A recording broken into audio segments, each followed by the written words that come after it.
Hoje é dia de analisar balanços de resultados porque é uma empresa da carteira do canal. Nós criamos essa carteira em agosto de 2023 e nós vimos aportando nela semanalmente de 50 a 100 reais. Então vamos entender o Banco ABC Brasil, né? O ABCB4 ali, que é um banco que vem crescendo cada vez mais. É um banco que eu gosto muito da tese de investimentos dele, que foge um pouquinho dos grandes bancos. Você vai conseguir entender tudo isso. A gente começa vendo a cotação, veja, no acumulado do ano, de janeiro até finalzinho aqui de fevereiro, com um acréscimo aí de 6,15% na rentabilidade, custando R$ 20,36, e o Ibovespa na mesma época crescendo apenas 7,01%. Então eles estão ali par a par, e é uma ação que a gente tem investindo aqui. Eu tenho 32 ações na carteira do canal, num saldo aqui de R$ 659 reais. Hoje está sendo negociado num preço um pouquinho abaixo daquilo que a gente está com o preço médio. O preço médio é 20,76 e ele tem pago geralmente para esse preço que está na minha carteira 8,08 em dividend yield. Foi o que ele pagou. Foi uma das empresas que mais pagou dividendos na carteira do canal. Você pode acompanhar, tá?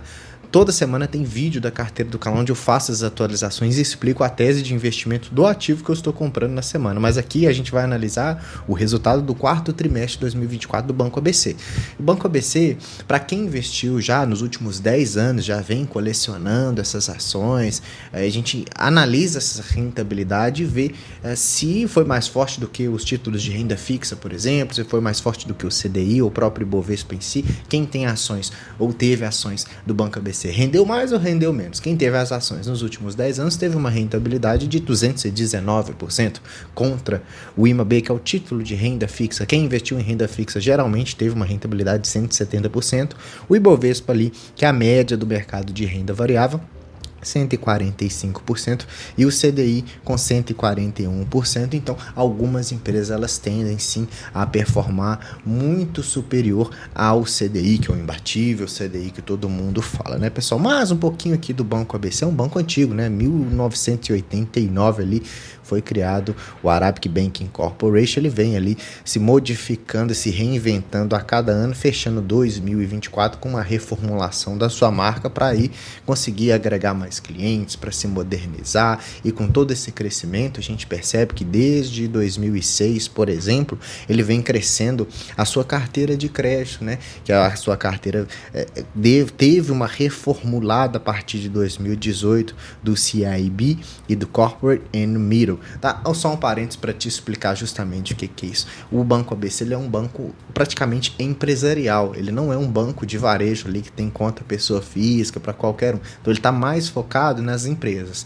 Com isso, a gente tem as empresas que têm uma movimentação de capital massivo, com lucro muito grande, em torno de bilhões, que seriam o CNIB. Tá? Por isso que está na tela aqui o CNIB. Depois a gente tem o Corporate, que são as empresas de forma em geral, com a lucratividade um pouquinho mais baixa. E tem o Middle, que também são bancos, são empresas que têm também uma lucratividade um pouquinho menor. E antes ele estava mais focado nas empresas que têm uma rentabilidade muito grande, mas isso não estava entregando uma lucratividade muito grande para o banco. Então ele decidiu mudar um pouquinho a sua carteira de crédito, e essa carteira continua expandindo, né? A gente pode perceber um CAGR de crescimento, pelo menos nos últimos 10 anos, de 11% de crescimento médio anual, de forma diversificada também, né? Ele tem ali a exposição em vários setores da nossa economia, dos empréstimos dessa carteira com que ele faz, né? Ele está focado ali no agronegócio com 23%, 12,5% energia, serviços, comércios, construção civil, transporte e logística, serviços financeiros, e com isso ele cria essa diversificação. Um ponto também interessante é que ele tem os colaterais da carteira, que são a carteira de crédito, onde ele tem um ativo de segurança, ou uma carteira de investimento de um cliente, ou um ativo imóvel de um cliente. Então ele consegue fazer esses empréstimos, esses financiamentos, promover esse crédito para o cliente com uma certa segurança. Isso faz o quê? Faz com que o banco garanta uma baixa inadimplência e um controle financeiro, mais previsibilidade que ele pode ali melhorar como vem melhorando a distribuição dos dividendos, né? Então ele vem pagando ali desde 2021 dividendos crescentes, né? Começou com 1,25, depois 1,40, depois 1,58 e agora fechou 2024 com R$1,64. Geralmente tem pago 2 vezes ao ano, não mais do que isso, né? E hoje ele está sendo negociado nos indicadores bem interessantes, mas a gente vai conversar sobre os indicadores um pouquinho mais para frente, tá? Então a gente analisando de forma anual em 2024, o Banco ABC ele conseguiu 971 milhões de reais em lucros com a sua carteira de crédito expandida de 53 bilhões de reais, que foi um crescimento de 14,6%. Crescer essa carteira de crédito é importante porque quanto mais eu expando o meu crédito, mais dinheiro eu estou emprestando para as outras empresas. Se eu estou emprestando mais dinheiro, eu consigo receber mais juros, a lucratividade aumenta. Tanto é que as receitas dos serviços prestados também aumentou em 23,5%. Com isso, a gente tem um banco ali super atrativo, super rentável. Dessa carteira de crédito que cresceu 14,6%, fechando com 53,1 bilhões de reais, aqui nós podemos perceber que os títulos privados cresceram 52% no ano de 2024 frente a 2023, e esses títulos privados, em tese, são geralmente ali as emissões de debêntures e outros tipos de empréstimos que as empresas costumam pegar. A carteira caixa também cresceu 13,1%, que é um dinheiro provisionado que ela deixa ali para maior liquidez, e os empréstimos de forma geral deu uma diminuída de 3,1%, mas a carteira ali veio crescente de uma forma muito interessante. Outro ponto que é interessante, que a gente vê o aumento da receita e o aumento da lucratividade, a gente casa esse aumento da lucratividade com a receita de clientes também, que vem aumentando, tanto para o alto consumo de capital quanto para o baixo consumo de capital. Aqui a gente pode perceber que só as receitas com o cliente fechou em quase 2 bilhões de reais em 2024. Aqui a gente percebe que de margem financeira, então quanto foi lucrativo esse banco, fechou 2024 com 2,3 bilhões de reais em margens, tá? Aqui nós temos um ponto que, conforme a taxa Selic teve uma diminuída no ano de 2024 frente ao 2023, nós temos uma remuneração atrelada ao CDI um pouquinho menor, porque o CDI acompanha a Selic, mas nós temos o quê? Um aumento da margem financeira com o mercado, que é o dinheiro que o banco possui, e ele tem ali investimentos em vários ativos. Então a margem a mercado aumentou e a margem financeira com clientes também deu essa aumentada. Então, apesar de ter diminuído um pouquinho a sua rentabilidade frente à renda fixa, ele conseguiu melhorar margem a mercado, movimentações de títulos e valores imobiliários e a margem com os próprios clientes em si, conforme eu mostrei até no slide passado, que é bem interessante, né? Então, com isso, ele vem melhorando as suas receitas de um ano para o outro, ou seja, do quarto TRI de 2023 para o quarto TRI de 2024, cresceu 13,5%, 2,6% frente ao trimestre passado, e a gente percebe um crescimento massivo aqui nas suas receitas dos serviços, fechando 474 milhões de reais em 2024, somando aí os 2,8 bi das suas receitas totais, né, frente aos outros serviços financeiros com que ele vem prestando aí, tá? Aliado a isso, o que nós temos que analisar também num banco, além da expansão da carteira de crédito, das suas margens, dos seus serviços e da sua diversificação dentro das empresas. Nós temos que analisar o quê? A despesa com a provisão que o banco tem que deixar esse dinheiro reservado caso haja inadimplência. Então, hoje está permeando em 0,7%, o banco tem um guidance de 0,5 a 0,1. Então, essas provisões estão dentro do previsto, sem correr risco de crédito para o banco ou sem incorrer numa menor lucratividade no futuro, né? Aqui a gente percebe que a despesa com a provisão ampliada, ela até diminuiu em 10,5% de um ano para o outro, de 2024 comparando com 2023, só que de forma trimestral a gente percebe um aumento, porque quando se expande a carteira de crédito, eu preciso aumentar um pouquinho a despesa com provisão também, para deixar tudo mais equilibrado, tá? Mas o que eu acho interessante é que ele vem também ali com a inadimplência e o saldo de PDD super controlado, junto com o índice de cobertura também, né? O índice de cobertura 198%, então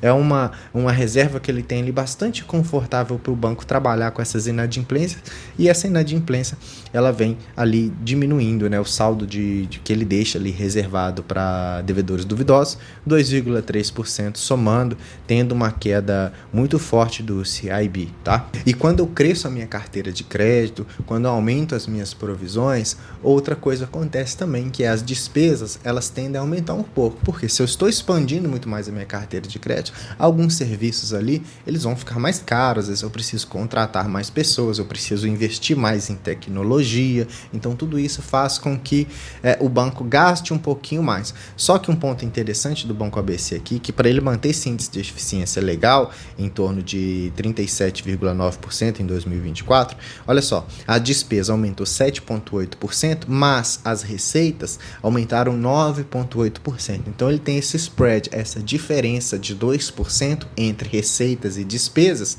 que justifica ele continuar crescendo a carteira de crédito. Por quê? Eu estou aumentando um pouquinho as minhas despesas, mas as minhas receitas estão mais altas. E isso, com o passar dos anos, faz com que o banco continue a ficar mais lucrativo. Depois ele dá uma enxugada nessas despesas e faz o lucro se sobressair muito mais. Então, com isso, a gente fecha um lucro do Banco ABC aqui em 243 milhões de reais no quarto trimestre de 2024 e 971 milhões de reais somando todo o ano, que foi um crescimento anual de 14%, só que teve uma pequena retração de 4,7% comparando um trimestre para o outro. Mas como investimentos em renda variável são mais de longo prazo, fazer uma análise mais longeva, tipo anual, te dá uma previsibilidade muito mais interessante do que você analisar somente trimestre a trimestre. Não, mesmo que esse trimestre tenha ficado um pouquinho menor o seu lucro, de forma anual, ele continua com crescimento de receitas, crescimento de lucros, e com isso ele consegue ali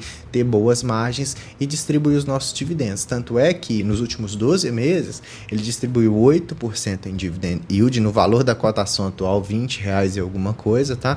Com isso, ele tem um PL, um preço sobre esse lucro que está sendo negociado, lucro por ação de 6,9, um PL bem interessante. E veja, abaixo do seu valor patrimonial, o que torna o banco com projeções muito positivas de valor de desconto para os seus investimentos, tá? Lembrando que não é sugestão de investimento nem indicação de nada, aqui estou analisando um dado fundamentalista, e esse dado fundamentalista de preço sobre valor patrimonial é o que os analistas geralmente utilizam para a atratividade de preço mais barato. Você teoricamente estaria comprando a empresa com um desconto ali de 21%, por exemplo, né?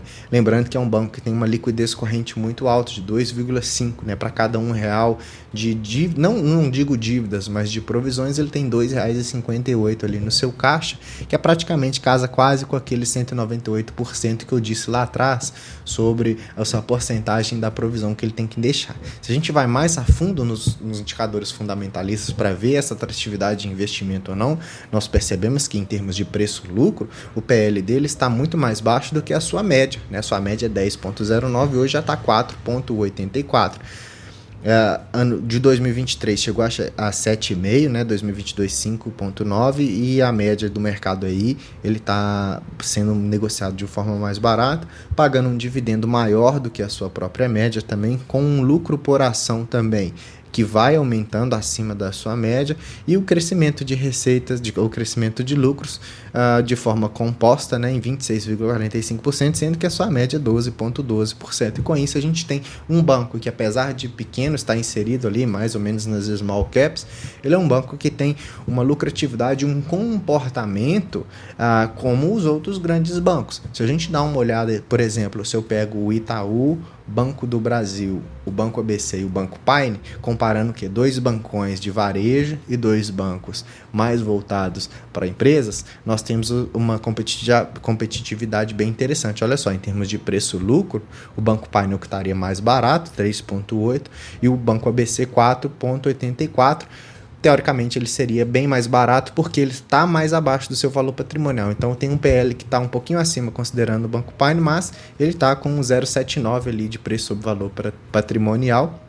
Lembrando que também o Banco do Brasil está bem interessante também, sendo negociado com um PL super baixo e abaixo também do seu valor patrimonial. Hoje, atualmente, quem está entregando um dividendo maior, por incrível que pareça, é o Itaú. Ele estava bem mais para baixo, mas com a lucratividade absurda que teve, tem até vídeo aqui sobre o Itaú, seus resultados do quarto de 2024, se você quiser dar uma analisada.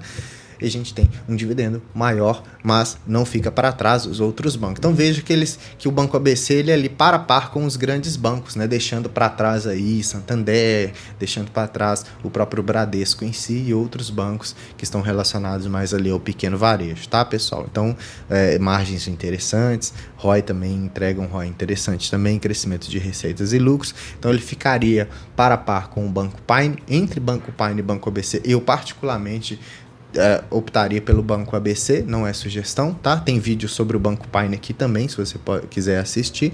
E entre Itaú e Banco do Brasil, ficaria com o Banco do Brasil, porque em termos de preço ele está mais barato, mas na minha carteira pessoal tem os dois, tem o Banco do Brasil e o Itaú. Na carteira do canal eu tenho o Banco ABC, tá? Então fica mais ou menos nesse critério, mas cabe a você ali decidir onde que você quer investir mais. Se eu comparo esses 4 bancos, então, em termos de rentabilidade, nos últimos 10 anos, quem superou ali o mercado, quem superou os bancos, foi realmente o Banco do Brasil, com uma rentabilidade de 332%, ou seja, quase 34% ali de forma anual em crescimentos, junto com a reaporte dos dividendos, tá? Logo atrás tá o Itaú com 256, olha só, o Banco ABC, tá vendo como ele compete muito com os grandes bancos, apesar dele ainda ser uma small cap, 221% ali de rentabilidade, o Banco Paine logo atrás ali, porque cresceu de 2022 para cá devido a uma mudança na sua gerência. Então o que nós temos aqui? Nós temos que o Banco BC é um banco focado em empresas, né? Grandes empresas, médias e pequenas. Antes era focado muito nas grandiosas empresas com lucros absurdos, depois ele mudou essa carteira ali de crédito e continuando expandindo, mas focado em outro grupamento ali das médias e das pequenas empresas, porque isso está gerando mais fluxo recorrente de capital para o banco pegar esse capital e reinvesti-lo, reemprestar, aumentar sua lucratividade, aumentar os dividendos e aumentar ali o retorno para o acionista, tá? Então espero que você tenha entendido tudo sobre o Banco ABC, e se você gostou do vídeo, deixa like para mim, se inscreva no canal se não é inscrito, tem vídeo todo dia, cada dia tem um tema diferente sobre investimentos, você vai ser um investidor cada vez mais capaz de tomar suas próprias decisões acompanhando todos os vídeos do canal aqui, tá? Deixa para mim no comentário desses 4 bancos, qual que você prefere, qual que você tem na sua carteira, que eu vou adorar fazer novos vídeos sobre os bancos que os meus inscritos estão investindo aí para ver se a lucratividade deles também estão boas ou se a gente deve abrir os olhos para outras oportunidades. Tá aqui hoje, mais um dia você conseguiu assistir o canal do Investidor Classe Média. Eu sou o Gustavo, te vejo no próximo vídeo. Até mais.